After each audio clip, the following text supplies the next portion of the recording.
So I'm on my way to Cerrillos State Park.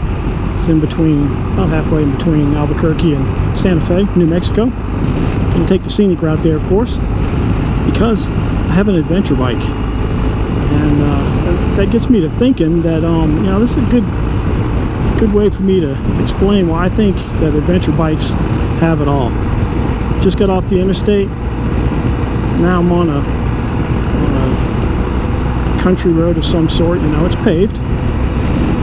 Both of which, you know, street bikes can do, and do well, of course. I've had a Gold Wing for 23 years and 24 years, and had 3 or 4 bikes in the 24 years prior to that. So I kind of think I'm somewhat of a subject matter expert on miles per miles, because the Gold Wing I've put 170,000 miles. So that's a lot of street riding. But 2 years ago, I caught the adventure bug during COVID. Had a lot of YouTube time back then, like everybody else, and I never really paid attention to you know, adventure bikes. I saw bikes like this and other adventure bikes, you know, in the past, of course, but never truly paid attention to them much. So I started watching all kinds of videos, and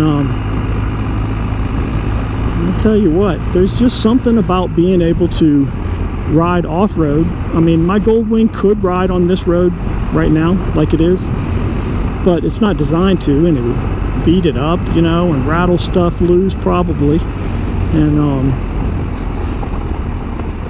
And so having an adventure bike, I think, if you're thinking about your first bike, I think it should be an adventure bike.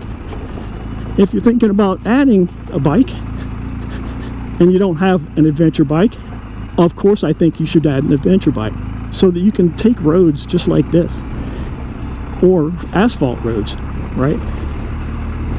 There's just something about getting off the beaten path. I may run into cars on this road. I have in the past. This is probably my 4th time. I can't even remember the name of this road off the top of my head, but I've run into cars before, so, you know, passenger regular cars can do it. A motorcycle could, you know, street bike could do it, but this bike, all adventure bikes, you know, can do it better without beating, you know, tearing stuff up. It's designed to do it. And if you're considering a first bike, you know, because I've had a Gold Wing for so many years, having a bigger bike like this wasn't intimidating to me. You know, I was told by different people, you know, that, you know, you should start off on a smaller adventure bike, get used to it, off-road stuff, you know, before jumping to a bigger one, because I knew I wanted to get the GS.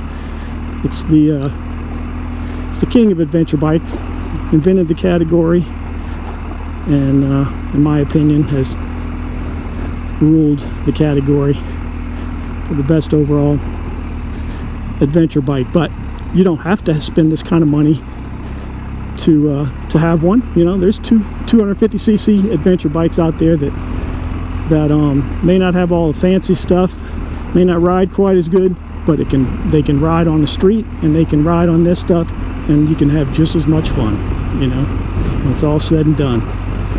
So I would just say that if someone tries to convince you that, you know, you should start off on a smaller bike, you know, trust your gut and go with what other people's opinions are, and get the best bike you can. You know, that's what it always comes down to, almost everything. And then you can get out on roads like this, where you don't have to worry about all the distracted drivers, all the people running late, fixing their hair, eating their breakfast, lunch, dinner,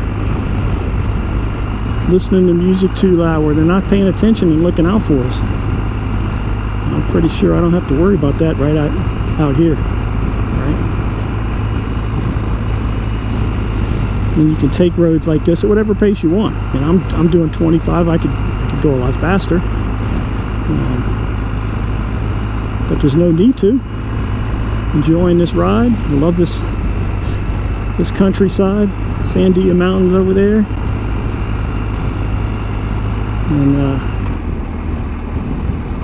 I just think adventure bikes have it all. They give you so many options for doing everything. So think about adventure bikes. I have a lot of videos, but that's not what I'm pushing here. There's a lot of other channels out there with people riding different adventure bikes, you know, so check all that stuff out and get yourself